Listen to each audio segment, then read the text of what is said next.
Right, so we got this movie. It's basically, well, Ryan Phillippe again, who I really like. He was like a really cool actor. From sort of like the late '90s to the early 2000s. Doesn't really do a lot of work now. Mostly kind of TV stuff, not a lot of movies. Maybe the odd movie now and again. But basically, this movie is basically him and it's Tim Robbins, and it's basically sort of about technology and how people get into sort of technology, and it's not really like a social network kind of movie. It's more about they employ him because they think he's talented and he's sort of in the thrust of these friends, and they have skills, so they obviously think he has a lot of skills because he's in that group of friends, right?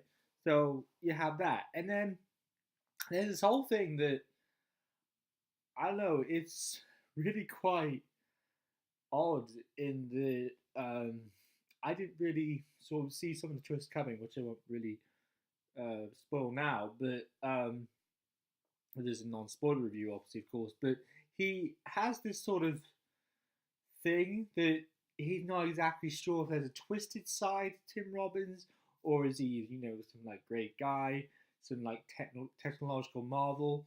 Um, but then I find the most fascinating thing is Ryan Phillippe. I mean, he is always switched on.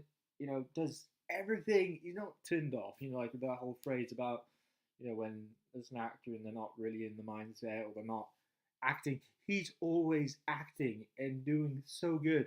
And I haven't really been disappointed yet by a Ryan Phillippe performance. I mean, I first saw him in Wade the Gun, see him in some other things, but I didn't really know who he was back then.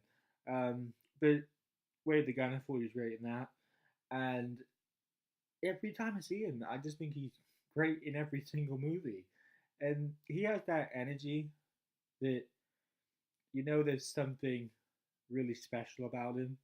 And obviously he's good looking, but he's not that kind of thing where someone's like good looking and then they don't obviously pull it off and say, well, yeah, this is why I'm here. Well, you know why Ryan Phillippe's there, because he's so talented.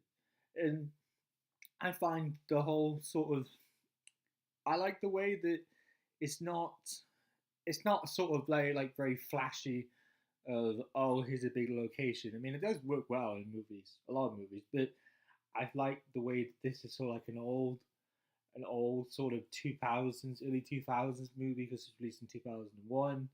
Um, and I like the way that they keep doing this motif. Like, does he trust his girlfriend? Does he really? Should he really trust Tim Robbins? Should he really? Like, he has perceptions about things going on. Like, is this actually the right thing to be involved with? And then some other people say, well, hey, you could do some work for us. Could we do this and that? Um, and at the core of it, I think it knows what it's doing. I don't think it's an amazing movie. I think it's pretty decent though. But I think it's Ryan Phillippe's performance that really brings it up. Like, I think the other actors are good, but he definitely stands out from all of them. And you never really feel like there's, because I feel like sometimes there's a lingering thing in some movies where there's not really like something that interesting going on, and then sort of like it picks up near the end, and then you think, oh, can sort of forgive it in that way, but then the rest of the movie wasn't. But with this, it's interesting all the way through, and I know it's just that thing that if you have somebody else in the role, I don't really think it would have worked quite as well. I mean, probably would have been okay, but there wouldn't have been Ryan Philippe. I mean, I think he's an actor that doesn't really get a lot of recognition. I think he obviously has a lot of friends, but um, well, I didn't say the right word. I mean, fans. Obviously, he has friends, but I mean, in terms of that thing of being a star and the whole thing of being liked, and noticed. Well, at least you have your core fan base, right? But then it's like the Sam Rockwell thing. I mean, he's an amazing actor and he has lots of fans, but he never won an Oscar. I think he might have been nominated sometimes, but that's about as far as it goes. But at the base of it, he has a lot of fans.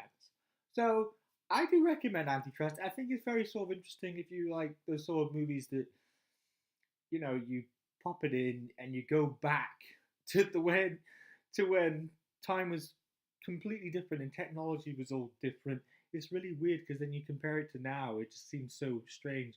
And also the whole thing of an old DVD has its charm, and I always like watching movies from the early 2000s and the 90s because I think they do have a charm, and it's not the same when you put like a VHS in for the VHS. Well, they generally look terrible now compared to a DVD or a Blu-ray. So yeah,